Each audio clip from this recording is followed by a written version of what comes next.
Tapping on. 1, 2, 3. Mulai. Ya, halo guys, kembali lagi kok kembali lagi sih? Kok Kita kan pertama kali ya? Ya. Halo teman-teman, selamat datang di podcast Sapi Unta dan Sapi. Jadi kita hari ini mau bahas apa nih Dan? Bahas apa ya? Nah kalau gua tuh ya Ler ya, gue pengen bicarain tentang ibu kota kita nih, Emang ibu kota kita kenapa sih? Jakarta. Lu ngerasa gak sih Jakarta itu tuh sekarang overpopulated? Setuju gak? Itu alasannya kenapa nih kira-kira nih? Kalau kata gue ya, overpopulated itu terjadi karena adanya migrasi, perpindahan orang yang dari mungkin perkotaan kecil Ya. atau perdesaan yang berpindah ke kota besar seperti Jakarta nih untuk mencari peluang kerja kalau kata gue nih Lar. Tapi dengan mereka cari kayak gitu, sekarang masih banyak loh. Ketimpangan sosial itu kerasa banget di Jakarta tuh. Banget kalau kata gue.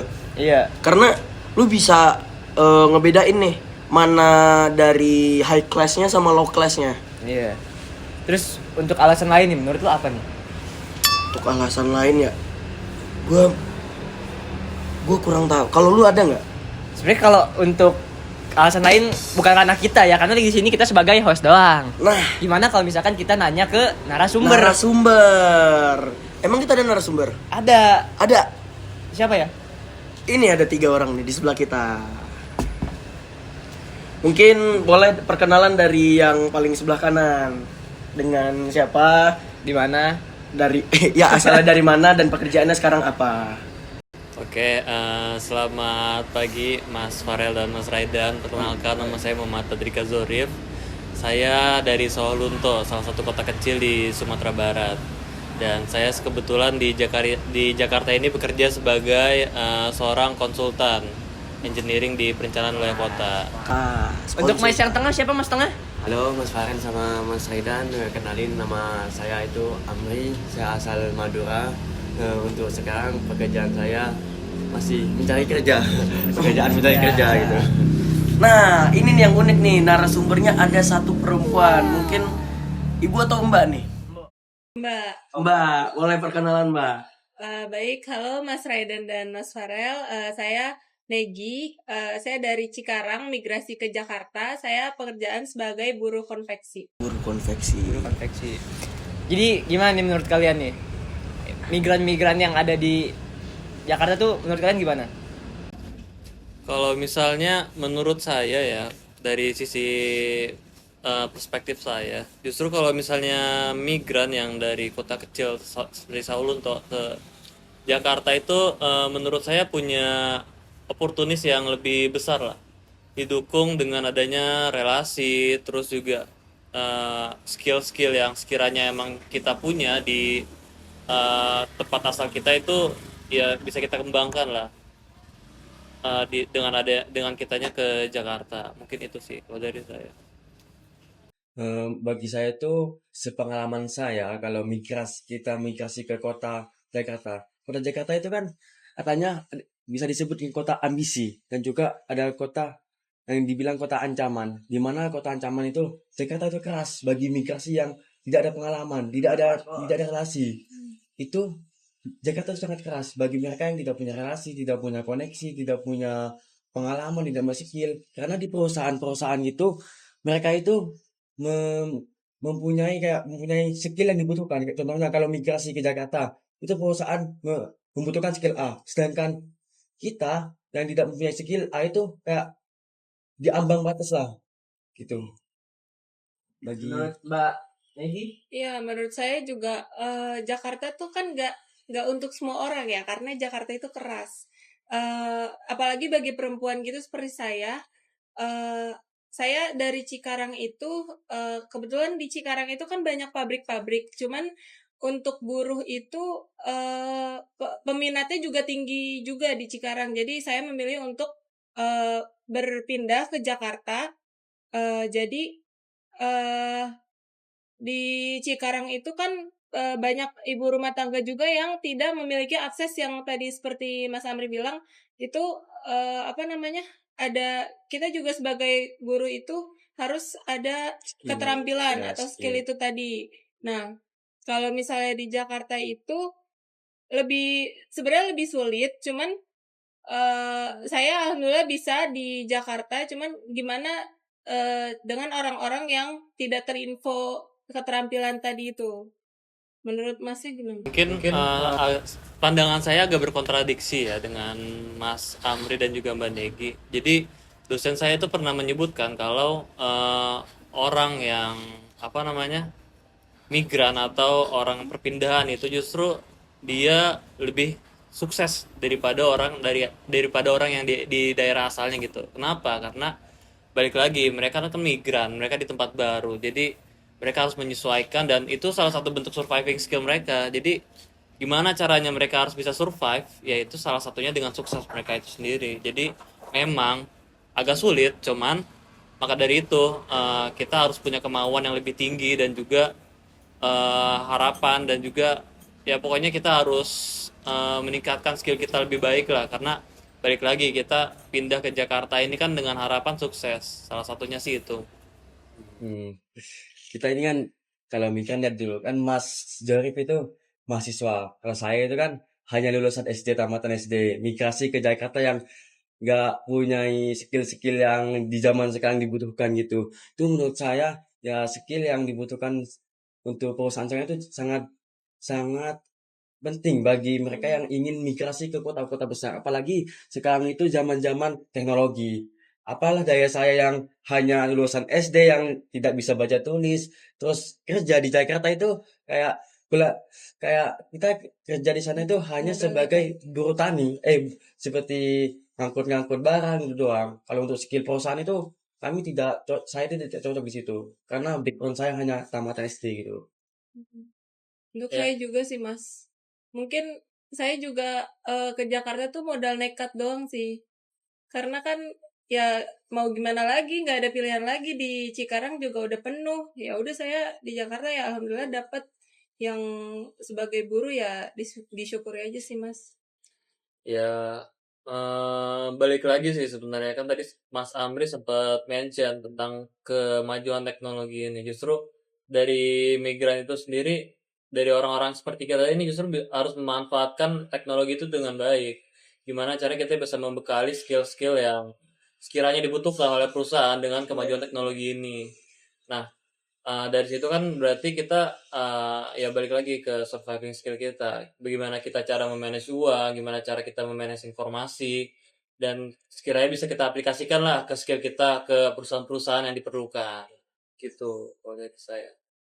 Tadi Mas Jarib itu menyinggung manage uang ya. Ini permasalahannya di Jakarta itu biaya hidupnya itu tinggi-tinggi Mas. Dimana menurut data itu rumah di Jakarta itu rata-rata 1 sampai 6 miliar dengan ukuran 30 sampai 50 hektar. Itu tidak dengan wilayah sekitarnya seperti Bekasi. Bekasi itu hanya 3 sampai 600 juta. Dengan ukuran yang sama. Itu sangat ketimpangan sosial itulah. Dengan wilayah yang padat dan biaya hidup yang tinggi, sangat susah hidup di sana tanpa atau seperti latar belakang saya di sana itu sangat susah. Kalau Mbak Nini? Iya. Menurut saya juga kalau misalnya untuk rakyat kecil yang dari nol itu susah banget sih Mas. Kecuali mungkin Masnya kan udah ada pengalaman pendidikan kuliah juga, itu menurut saya udah punya bekal awal. Itu ada di variabel non demografinya itu Masnya. Ya, tapi menurut saya ya Mas, sebagai rakyat kecil yang mulai dari nol kayak saya dan Mas Amri, susah juga sih kalau misalnya kita nggak punya privilege dari awal. Mungkin Mas Zorif kan udah sempat ada pendidikan kuliah juga dan mungkin udah punya network juga. Itu udah jadi nilai plus di awal sih. Itu yang jadi variabel non demografinya. Nah, kalau rakyat kecil seperti kita ya susah juga sih Mas. Oke, dilanjut Mas Jorif. Kalau- Mungkin ada sanggahan buat dari pertanyaan Mbak Negi tadi. Ya balik lagi sih sebenarnya dari Mbak Negi juga ya sebenarnya kita pun nggak bisa mempermasalahkan ya, maksudnya dengan adanya migrasi itu sendiri karena ya kita migrasi kan karena kita butuh sesuatu, karena di Jakarta itu kan ada sesuatu yang bikin menarik orang-orang itu pindah ke Jakarta. Nah, kenapa? Karena mungkin di daerahnya Banegi di Cikarang ini sumber dayanya atau uang masuknya lah nggak sebesar atau nggak semenjanjikan yang ada di Jakarta sih, mungkin itu menurut saya. Kalau menurut saya, ya saya kan sama dari Banegi itu kan dia pendidikan, jadi ya susah untuk survive untuk ke kota yang besar, yang kota yang penuh peluang bagi yang punya skill, tapi kita kan dari nol gitu, jadi susah mas. Mas Jorip, Mas Mas kemarin tuh sebenarnya ada pemikiran buat pindah ke Jakarta tuh karena apa, Mas? Maksudnya ya gitulah pokoknya. Kalau saya sih mungkin karena faktor pekerjaan ya salah satunya ya. Karena ya balik lagi Jakarta kan emang salah satu kota besar ya, dan perusahaan-perusahaan besar kayak di Bluescape atau di Natanagara atau di ya perusahaan konsultan pada umumnya lah, yang even yang merancang di ibu kota IKA itu kantornya di Jakarta semua. Nah maka dari itu jadi untuk mempermudahkan komunal saya, maksudnya perpindahan saya sehari-hari, jadi ya saya memilih untuk tinggal di Jakarta aja sih, karena balik lagi urusan pekerjaan saya sendiri. Berarti kalau bisa gue simpulin di sini adanya kesuksesan orang yang apa namanya imigran dari bermigrasi ke Jakarta tuh berarti balik lagi ke diri masing-masing sih, Dan. Benar. Kayak kalau misalkan mereka mau kerja keras, mereka mau ikhtiar, mereka mau nyari relasi segala macem, bisa jadi kayak Mas Jorip. Benar. Tapi kalau misalkan mereka selama di kota lamanya aja cuma scroll TikTok, scroll IG, males-malesan gitu ya. Males-malesan, tiba-tiba ke Jakarta pindah ya Modal nekat aja sih. Nekat doang. Jadi ya untuk penonton mungkin ini bisa menjadi sebuah pelajaran bagi teman-teman yang nonton. Udah kita sediakan 3 narasumber yang mudah-mudahan bermanfaat. Mungkin itu aja ya Ler ya, karena kita ngejar waktu juga. Mungkin boleh masuk sebentar ya. Jadi saya ada mungkin dari sisi perencana, dari seorang perencana, saya izin memberikan saran sih mungkin ke pemerintah. Sebenarnya dari Mas Amri dan Mbak Negi juga nggak bisa disalahkan dengan kekurangannya seperti itu. Tapi ya balik lagi gimana cara pemerintah itu bisa memprovide orang-orang seperti Mbak Negi dan Mas Amri yang punya keinginan tinggi. Jadi misalnya kita ngambil study case di Korea Selatan. Jadi di Korea Selatan itu dia sebelum orang mereka itu pindah ke kota lain itu mereka diberikan keterampilan berbasis industri lokal, juga transfer keterampilan untuk berusaha, juga pembiayaan modal usaha. Misalnya kan emang mau berwirausaha nih kayak Mas Amri gitu. Jadi itu ada modalnya sendiri, itu disediain. Mungkin dari pemerintah juga ntar bisa kayak seperti itu. Terus kalau misalnya kita ambil di Toronto, misalnya di Kanada, mereka ada jaringan komunitas berbasis RT RW. Jadi warga itu di lingkup RT RW-nya itu diberi pembekalan dulu, baru mereka bisa siap untuk pemerintah. Juga untuk diberi dukungan psikososial dan konseling karir. Jadi Mas Negi dan Mas Amri dan Mbak Negi cocoknya di mana. Terus juga mentorship jaring usaha. Jadi connection-nya ini udah ada gitu loh. Sebelum Mas Amri dan Mbak Negi pindah ini koneksinya udah ada.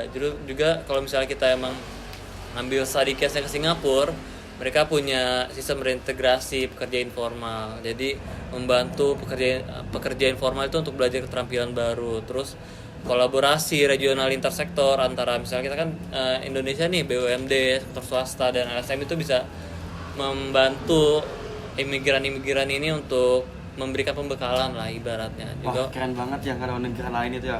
Kalau di pemerintah kita itu cuman wacana doang 19 juta pekerjaan, tapi sampai sekarang kan nggak ada. Pindah dulu aja gak sih? Ya itu sih yang harusnya sebenarnya yang maksudnya bisa diperbaiki lah oleh pemerintah kita. Mungkin itu dari saya. Mungkin dari pemerintah juga harus ada peran pentingnya juga ya. Jangan wacana doang gitu. 19 juta nggak ada.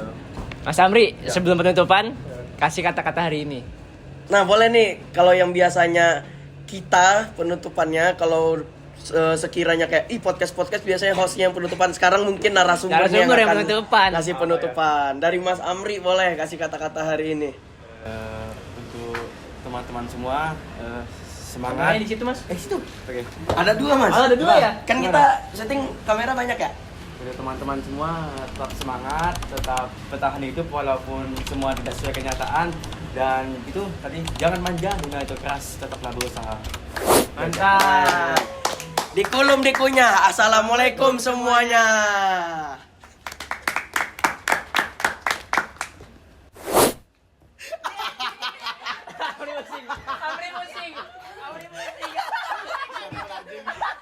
Gue gak expect Amri tiba-tiba ngomong gitu. Gue gak expect Amri kayak gitu.